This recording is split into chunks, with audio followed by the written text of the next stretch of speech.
Hello and welcome to Dear Grief Guide, a podcast where each week I answer one anonymous letter from a listener feeling lost, stuck, heartbroken, or overwhelmed in the midst of grief. My name is Shelby Forsythia. I'm a grief coach and author, and I'm here to help you create a life you love from the life loss forced you to live. Let's get to today's letter. Dear Grief Guide, listening to your episode 49 from Faux Widow, I'm interested to know your response to the widow whose husband had an affair, who suffered the grief of her husband having an addiction. Perhaps she suspected an affair, but it was unconfirmed at the time of his death. She was devastated by the sudden loss of being widowed and had to suffer being widowed by a man she loved and sacrificed for. She found out deep in grief she was betrayed and was unable to confront him or feel empowered by making the choice to leave or stay. Perhaps she still has to respectfully parent the children she shared with this man and carry his memory for them. She still grieves the love they had that was very much real, but questions the validity of it, knowing another woman is out there grieving the same man in a romantic way. Now she questions her worth. Her day-to-day life has changed in every way because the primary money earner, house security keeper, and co-parent is gone forever. The loss was traumatic, and on top of that, she's carrying the weight of his betrayal. Grief Guide, how does she rebuild her self-worth? How does she grieve a relationship that was ultimately a lie? How does she tell what was real? How does she confront the man who hurt her when she can't because he's dead? How does she hold space for the other woman, honoring her value to hold up all women, but while also processing the betrayal and unwanted shared grief? I send this with as much respect as possible, but also pain and hurt. Signed, The Betrayed Widow. Hi there, Betrayed Widow. I am so glad you wrote to me because having released episode 49 from Faux Widow, I received a lot of letters and a lot of comments from people who said, yes, you responded to the affair partner, but now what about the wife? And it sounds like you are the wife, a wife standing in for all wives who have been in this situation before, and it is so, I hesitate to use the word good, but it is so balancing to hear your perspective, your side of the story. I want to start off by saying that grieving somebody who betrayed you is a devastating kind of double grief that not everyone has to contend with, and I am extraordinarily sorry and sad that this is your reality, and in your case especially because your husband who died suffered with addiction. It's traumatic loss on top of loss, and on top of that, betrayal. It is layer upon layer upon layer of awfulness and tangledness and taboo and deceit, and you are the person to whom this is all happening. You are the person standing in the middle of that storm. And I am even more sorry that you found out about the affair after your husband's death, because you're right. It absolutely sucks that you cannot confront this man and receive, to your words, the empowerment that comes from making the choice to stay or to go, from letting him have it, and from deciding in yourself, with both of you still alive and conscious of your choices and who you are as people, to say, yes, I am committing to seeing this through, or no, I will not stand for this and I'm going. He is not here unfairly. He is not here to process and co-carry the ramifications of his actions. He has left you to do that by yourself, and that shit is painful. Society encourages us a lot of the time, spoken and unspoken, to quote-unquote not speak ill of the dead. But that turns everyone who has ever died into a saint, which they are not. As anyone who knows any human being can attest, no one magically receives sainthood upon their death. We are all human beings, grieving human beings, and I am a big believer that our grief should include the full humanity, the mistakes and the failings and the blunders and the faults of the people that we're grieving. And I just kind of put together a little list here for you, but you are grieving your husband, not just who he was to you romantically, although you are grieving that. You are grieving him in all of his facets. And this is a task that in many ways only you can do. Only you can grieve him in these very specific ways. You are grieving your husband, the man. You are grieving your husband, the partner. You are grieving your husband, the breadwinner. You are grieving your husband, the home security and protector. You are grieving your husband, the co-parent. And you are grieving the husband, the affair haver. And you are grieving your husband, the addict. And you are grieving the husband who died. Your task in grief, perhaps for your lifetime, for as long as you live and walk on this planet, because grief keeps going, it keeps coming along for the ride, will be to continue to grieve each of these facets of your husband as they appear. I can see from this collection that there are parts of him that you love and miss dearly, and parts of him that you absolutely loathe and are wounded to the core by, that hurt. You are grieving a rose and all of its thorns. You are grieving a whole rose bush for all, as far as I can take that metaphor. That is what you are grieving. You are grieving the blooms and the thorns and the scars that stay with you in the aftermath, and the memories of the scent and the work that it takes to grow something that big for that long, and something so precious and delicate and fragile that has roots, that has touched the sun and the sky, that has been exposed to the storms of life and its elements. That is what you are grieving. So the most important thing I can offer you is for you to allow each of these facets to exist both independently as individual things you are grieving: the breadwinner, the addict, the affair haver, the lover, the romantic partner, the co-parent, and all together as a single unified portrait of him. Allow yourself, I know grief is full of paradoxes, but to hold both of those things. You are grieving all of your husband and everything that implies, and you are grieving all of these individual facets of him and all the others that you can list, all the things that I did not name.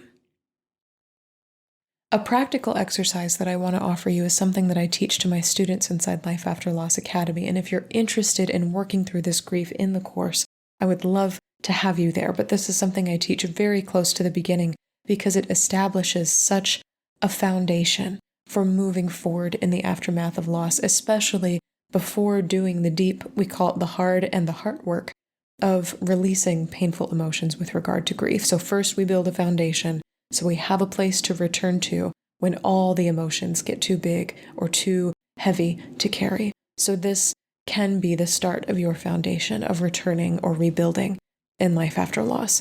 And here's the exercise. It's inspired by Oprah Magazine. It's called What I Know for Sure. I want you to ask yourself, in this relationship with your husband, what do you know for sure? Because it has come out that a lot of what you built or a lot of what you knew was not real, was not true, was not sure. And so of the things that you can see right now, of the things you can survey, what is true? What can you build upon? Because you know without a doubt it is true in your heart and soul.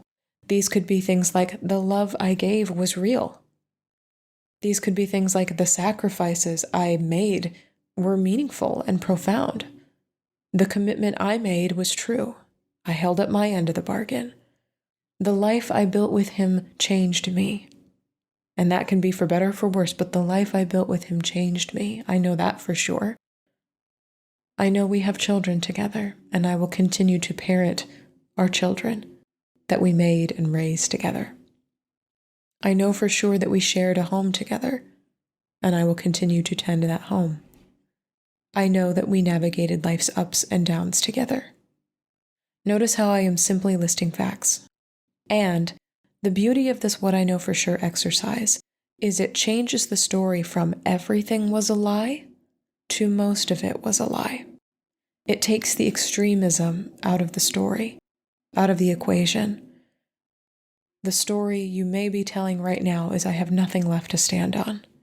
In reality, when you look at where you are and who you were to him, especially what you could control on your side of the equation and what you are committed to going forward, you have about 1% to stand on, maybe 2%.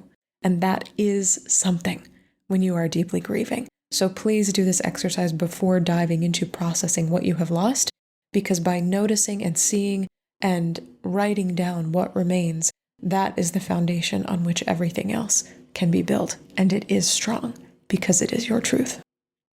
The next thing I want to offer you is pretty simple, but it points to this idea of, you're right, you can't confront him directly, and it sucks, and it's stupid, and it's shit that he cannot receive your questions and your vitriol and your rage and your sadness and your upset at how all of this has transpired.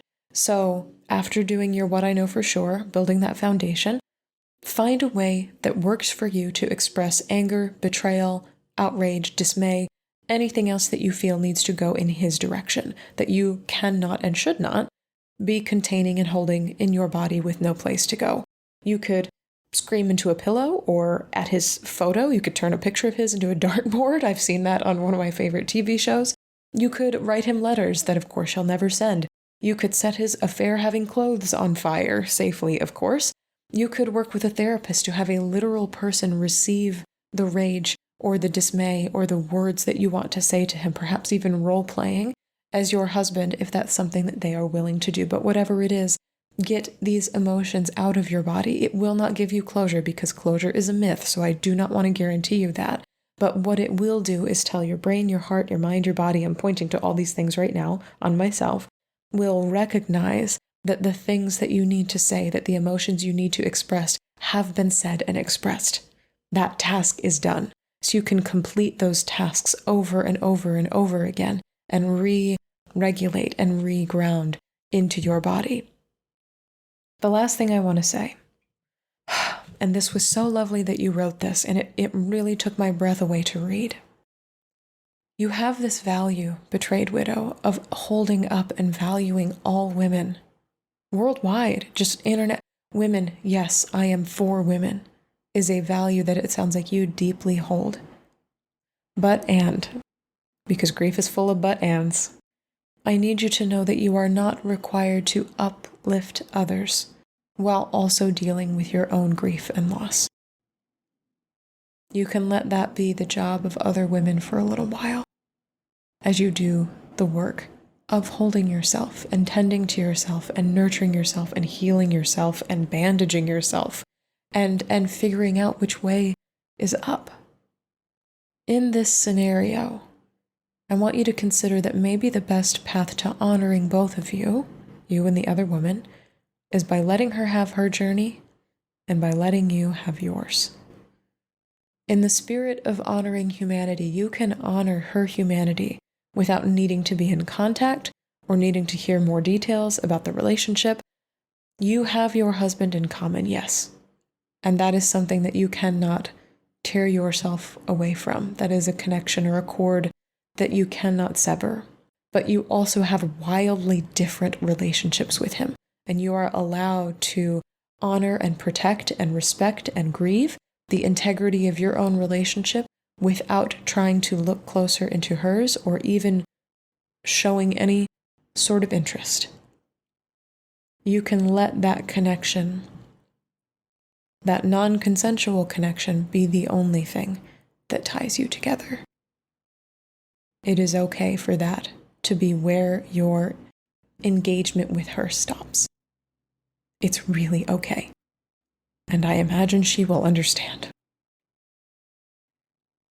If you can see it this way, it is a sort of version of putting on the oxygen mask, of grieving your own version of your husband first, before considering anything that feels like additional outreach in her direction. Let her have her experience. You have yours. Regardless of what you choose to do, with my response to your letter, Betrayed Widow, I hope you know that you are not alone. There are countless people who have found out a secret of any kind about a spouse or friend or family member after a death, especially in this day and age, now that things like DNA testing are becoming more and more popular. We are finding out that we are people who are full of secrets. Beyond this podcast, beyond my response, I did find a couple of resources that may be of use to you. One is called the Beyond Affairs Network. The other is called Affair Recovery. I cannot speak to the background or success of these programs. I just came across them on Google. But of course, any sort of grief therapist, any sort of grief coach, any sort of grief group like Life After Loss Academy will be able to hold you in this space that you are in right now. Not just in grieving a loss of a spouse, because that's kind of the base level for you, but grieving loss due to addiction and finding out secrets in the aftermath and reckoning with all that entails. I am sending you so much love and so much gratitude for having written in. Thank you for speaking on behalf of yourself, but for so many other women and people who are grieving as well. And I am wishing you so much luck, too. All of my best.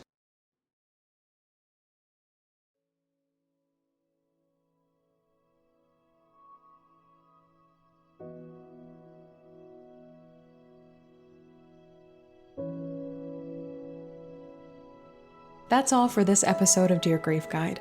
Thank you so much for joining me today. If you're feeling lost, stuck, heartbroken, or overwhelmed in the midst of your own grief, check out my free workshop, Grow Through Grief: 3 ways to stop feeling stuck and start moving forward. I'll give you 3 easy, actionable tools for navigating life after loss and show you how you can create peace, stability, and compassion right there in the middle of grief's confusion and uncertainty. You can find the workshop link in the show notes. If this podcast helped you feel a little less alone in your grief, please subscribe and leave a review on Apple Podcasts, Spotify, or wherever you're listening. And be sure to share Dear Grief Guide with a friend, because you never know what someone you love is going through. You can submit your anonymous letter for the show and find additional grief support at shelbyforsythia.com. Music for Dear Grief Guide is performed by Addie Goldstein. Editing by Rue Spence of Synivia. Until next time, I see you. I am so proud of you and the work that you're doing in the world. And I love you. Because even through grief, we are growing.